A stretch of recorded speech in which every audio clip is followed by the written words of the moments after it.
Hey guys, thank you for giving me the opportunity to continue this process further. I'm really excited. Without further ado, I'll get into the questions. So, the first one, why are you searching for a new ministry position? I've always had a heart for worship and being a part of a church that wants to help grow people. Personally, I've already been working in retail with Starbucks and now as a flight attendant, and I just want to really do what I feel like God is calling me to do, which is being a worship pastor or director, or being just part of a church where worship is such a key element, and being a part of that, because I feel like that's what God has called me to. Second, what does a good worship ministry look like? Honestly, I think a good worship ministry isn't just what you're doing on stage. It's not about, just Sundays, but it's also what you're doing off stage. It's not always about, being upfront in front of everyone, but like I think integrating and being a part of your congregation, being humble, being with a team that wants to really just worship God, because that's really what it's about. It's not about the music. It's not about what how we can sound the best. It's just really about worshiping God. I think that's Jesus at the focus, at our center.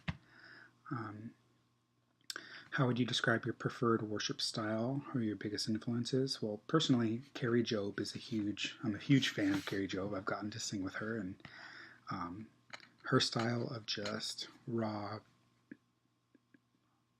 passion to worship God with everything that she has, and writing her music, and honestly, I know worship can look different in every aspect, but I would say that she's probably the closest to what I would like to consider as a worshiper. Charismatic, outgoing, passionate, genuine, and humble. I think those are all very strong traits that a worshiper should have. What has been the most spiritually formative experiences in your life? How are you led? For me, it was when God gave me the ability to sing. I wasn't able to sing before, and He touched my life. And from that moment, I knew that worship is something that He's called me to, and that's everything that I've always wanted to do, is just worship Him with all of my heart. And how have you led others in spiritual formation? Well, I've been a part of a handful of worship ministries, and one in particular called All Things New, where I was the worship pastor and director for it. And it was really reaching the people that dealt with addiction. And honestly, it's meeting them where they're at, walking life with them. You can be on the stage and it can seem so distant if music is the center, if that's all it is. But, the God part is missing, then people don't have the connection in worship. And I think, honestly, when you're leading others in worship, it's super important to, engage with others, from a genuine, humble part of worship. I've been in different mentor-like spots as a musician where, I'm teaching others how to play an instrument, or teaching them how to sing.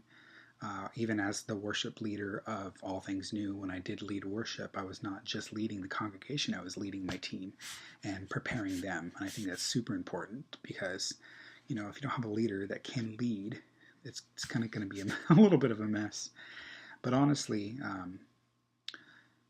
when you're leading others in worship and you're on the stage and you're working with your team, being able to lead them, and it's not just from a musical spot, but some people come to worship and they've been dealing with stuff. It's meeting them where they're at too, and ministering to them, because they're the ones pouring out, and it's hard to pour out when you've got a lot going on and you're spiritually struggling or hurting.